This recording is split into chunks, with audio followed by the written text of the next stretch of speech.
I promise you will leave this very stupid sounding video title with a lot more information than you initially thought you would get. There is no one horniness hormone when we're asking the question, can you ovulate at a concert? BTS isn't causing ovulation. ARMY is causing other ARMY to ovulate. We fail to ask the questions, but I do. I shamelessly ask the questions. Hello and welcome to the Mugcast. I'm Hannah and I aspire to teach you something through music that you've never thought of before. Today's topic is how horny are women at concerts? Though this sounds really strange, trust me, there's a lot to learn in this episode. We're going to be diving into the reproductive system and we're going to decode how music and the female body work together. This is also an important lesson, I think, because it really adds a new angle to a very structured domain that you think you know everything about. But really, truly, you maybe don't. We should all, as women, have our own little 101 of how our bodies function. A disclaimer at the start, I'm not a doctor, I'm a speech and language therapist, so much of what I'm going to be talking about today was part of my undergrad, and I learned how to do academic research. I'm not a doctor. So anything I say in this episode is purely for informative and entertainment purposes. It's not medical advice. If any questions come up during this video, please go and ask a medical professional or a doctor for help. Let's get started. And before we do that, I always take on my pretentious glasses for every single episode. Ready, steady, go. As I am a part of several fandoms, I spent lots of time on my socials looking at other people's concert videos and how they react to those concerts. For me, this is something in between research, sociological, demographic, psychology research, and simple news. However, these days I see a new joke surface among BTS ARMY, and this really spiked my interest because it's one of those inside jokes that really are deeper than they immediately look. Recently, ARMY likes to write posts where the text is always something along the lines of BTS concerts should come with a warning that it might cause ovulation. These postings are always accompanied by hot pictures of the BTS members, naturally, which causes most people to share and like and then comment under these posts. I didn't think much of it initially, and I was just laughing it off until I stumbled over a reel on Instagram that was severely interesting, and it made me jump to the keys to write this article. A woman in her 50s on a reel was reacting to another woman in her 50s talking about how she had gotten her period after a BTS concert, even though she was in menopause. And I was stunned by this. My inner ADHD crazy researcher immediately jumped at this information. I ran havoc all over the internet trying to find people who had either experienced periods or claimed to have experienced ovulations right after a BTS concert or a concert of any sort. And I found quite a lot of people reiterating that point. So as one does, or as I do, weirdly, I went down the rabbit hole of female reproductive health to figure out the hormonal system of women and how it reacts to concerts. So I'm going to be answering 3 questions that really tie into each other in the process of this video. The first one is, can a woman's period return in menopause because of a concert?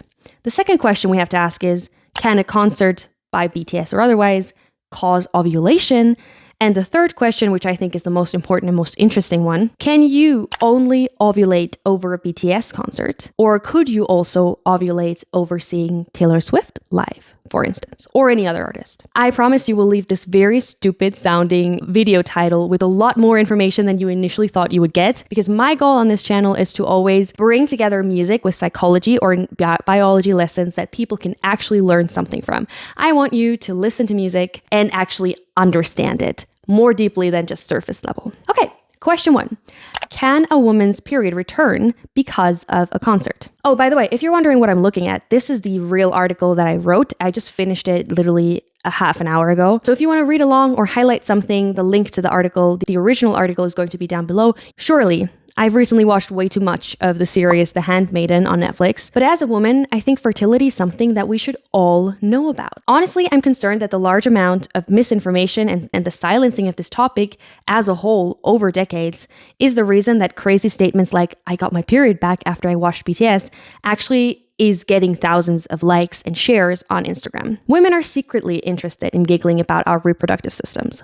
Less secretive now than just a few years ago. And we are interested in the magic of our own bodies, but oftentimes we fail to ask the questions. But I do. I shamelessly ask the questions. The first thing we need to understand when answering the question of whether periods in menopause can return after a concert or during a concert is whether what these women are seeing is a period at all. Research actually suggests that there are several types of bleeding that could occur post-menopause. Not all of them are benign. Thus, when women online report that they have gotten their period back at a concert, there should be a certain level of caution involved. Postmenopausal bleeding is actually not so much a joke on Instagram as a reason to go see the doctor sometimes. I will not go into the details here because I don't want to drive anyone crazy, and no, not every postmenopausal bleeding is crazily negative thing to your body. You're not sick initially, but let's just say there's a difference between types of bleeding. Just because you once had a period doesn't mean that the blood you're seeing now is also menstruation. Please, if you experience any of those postmenopausal bleedings, please go check with your doctor just to be safe. Secondly, periods aren't the first thing in our cycle. I honestly am not quite sure why we keep labeling menstruation the first part of the cycle.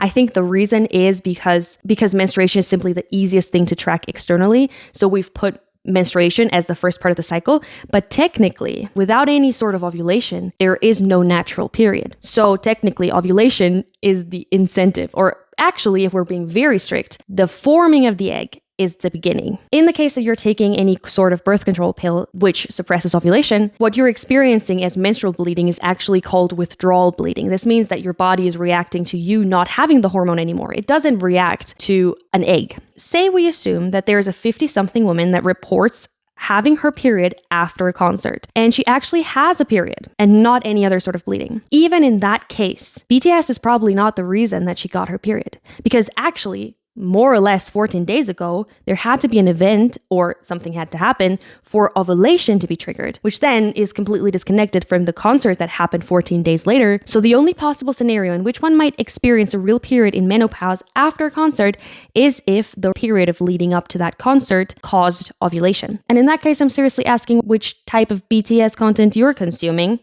Plus, the period, even in this case, is a result of whatever previous activities that you're doing, and not a result of the concert. Even if you argue that physical activity can change the onset of a period, which is true to a certain degree, the concert never resurrected an egg, and thus it never caused a period. It just impacted when the period started. But there is one possible caveat here. What if a 50-year-old woman actually got her period 14 days after the concert? What if BTS actually resurrected an egg, a little dancing sent it on its way, and then she got her period one more or maybe last time? In other words, can BTS actually cause ovulation? Now let's get into question 2. Can a concert by BTS cause a woman to ovulate? Everything up until now was really a warm-up, because here is the actual deep dive section of the article where you will 100% get cleverer. I will make it as simple as I possibly can, and if there's any oversimplifications, please go ahead and clarify things in the comments. You are certainly familiar with the fact that every woman's menstrual cycle looks a little bit different, and it looks different in types of intensity, it looks different in terms of pain, and it might look different in terms of timing. Also, our ovaries are in perfect clocks, so the duration of a period can vary sometimes, causing us quite some distress. Maybe you have also heard that stress and physical activities can influence our cycles and periods. But have you ever asked why and how? The reproductive system, which is also called the endocrine system in medicine, which is responsible for our cycles mostly, is only one part of a larger puzzle of things that have to do with hormones and neurotransmitters.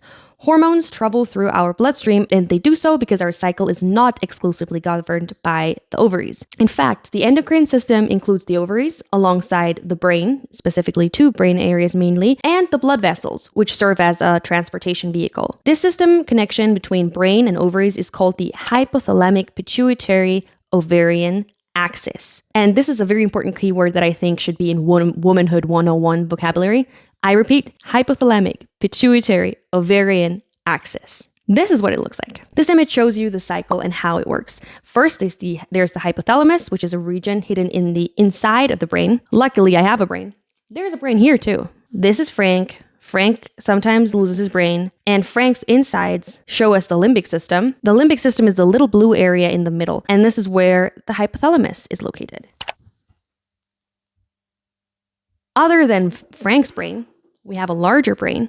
If we look at this larger brain over here, the limbic system would be somewhere in the very middle underneath the cortex, which kind of covers it. So the hypothalamus, an area in the brain, in the middle of the brain, sends a signal to the pituitary gland, which is very close by actually. The hypothalamus tells the pituitary gland that a new egg has to mature.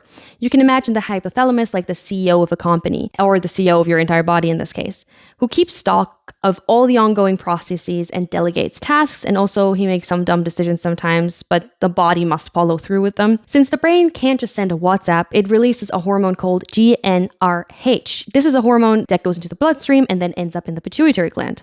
Sorry, plant. The pituitary gland has access to 2 more hormones. The pituitary gland is just like a secretary of sorts, and it sends FSH, another hormone, all the way down to the ovaries through the bloodstream to make an egg mature. The ovaries are office workers, kind of, telling the egg what to do, or working on the egg, quite literally. The ovaries start with the maturation process of an egg when they receive FSH until they receive another hormone from the pituitary gland, which is called LH. And LH then tells the ovaries to release the egg. Thus, LH is the hormone that actually triggers ovulation, which is why it's important to talk about this, because LH triggers ovulation. So this is the hormone that we need to look at if we ask the question, can concerts trigger ovulation? But LH also causes the release of estrogen and progesterone and testosterone in the ovaries. By the way, both genders produce testosterone. Just a little feminist side note. And yes, testosterone gets the rap of being the sex hormone, if you will, but it's actually only part of a larger feedback loop. Estrogen and progesterone are like messengers. They're telling the LH and the FSH to talk to the higher ups, literally the brain, about how far along the egg is and if it's already released, or if they need reinforcement. Testosterone acts like a business consultant of sorts. It raises women's libido, and if there's too little testosterone, like for instance during menopause, women can actually experience fatigue or brain fog or feel mood dysregulations. But no CEO needs consultants if he doesn't have office workers. So while testosterone gets the rep of being the sex hormone, without LH, the hormone that triggers the ovulation, there is no big testosterone release. So this means that there is no one horniness hormone, which means, again, that there's no easy culprit of who we're looking for when we're asking the question, can you ovulate at a concert? It's not testosterone alone, and it's not LH alone. I know every medical student will hate me for making the statement, but the answer to our question is systemic.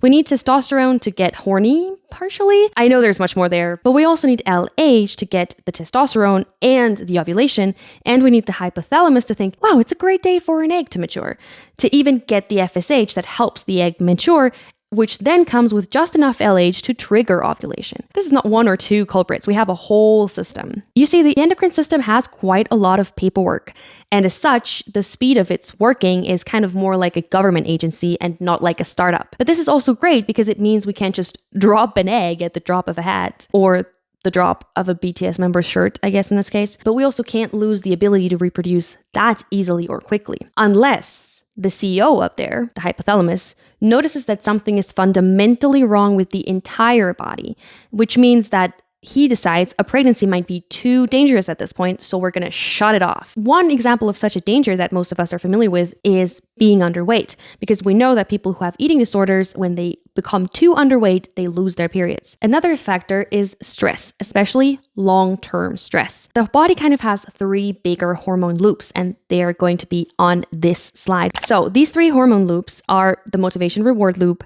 the energy alertness loop, and the reproduction system or endocrine system. But because all these 3 departments have the same CEO, they're all kind of talking to each other. Now, this graph is the zoomed out version of the endocrine system we just discussed. As you can see, the endocrine system is the green part in here. We will not be talking about all the 3 parts, and we will not be talking about all the highlighted hormones in here. This is just an overview. But why we need this graph is that besides these 3 loops that you can see, there's also 2 pink outlier hormones, and those are oxytocin and vasopressin.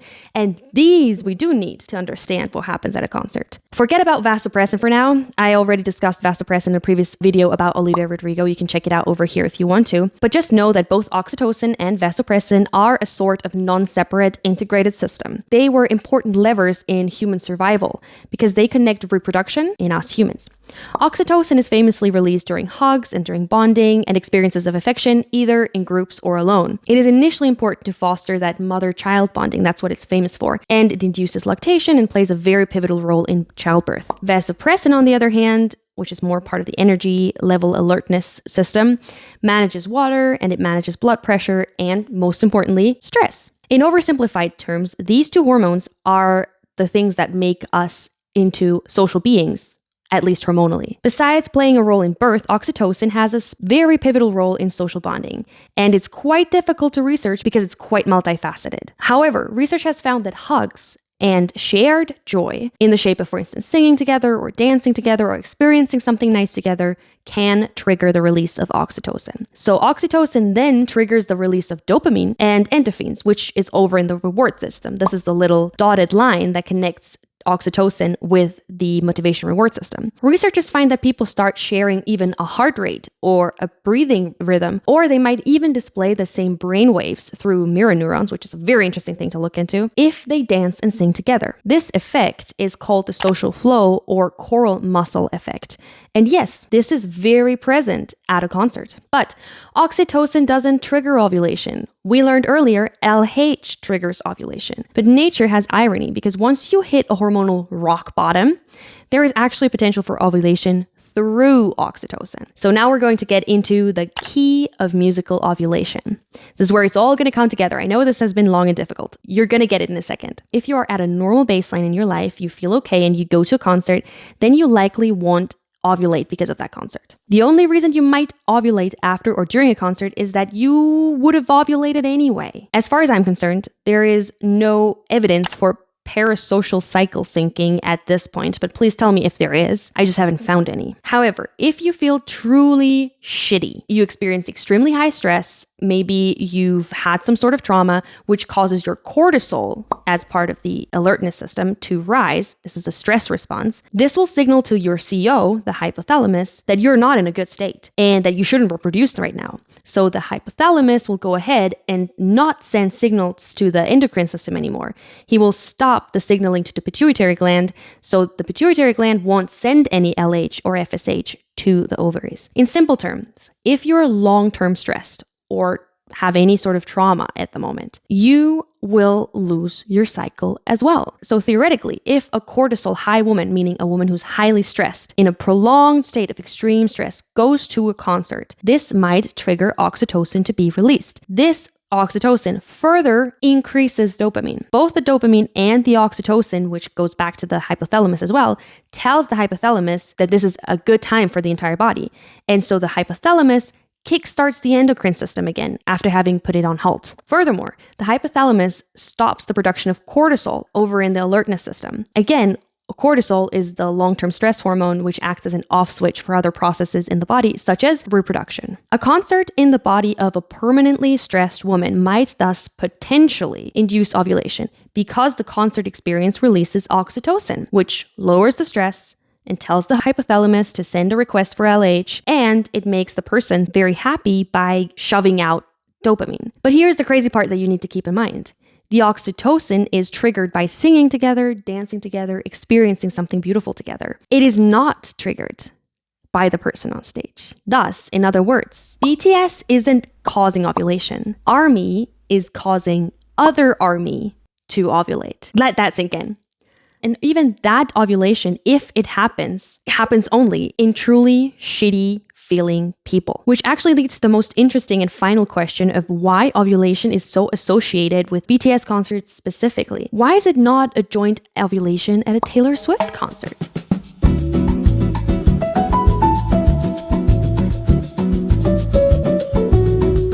And with that, I want to say thank you very much for listening to today's episode. If you ever want to read an article before the video comes out, you can hop over to my Medium and check out the original articles over there. Please hit follow and like this video. Leave me a comment if you have any remarks or you want to recommend any music. I hope you had a nice cappuccino with this episode, and I send a warm hug from my mug to yours.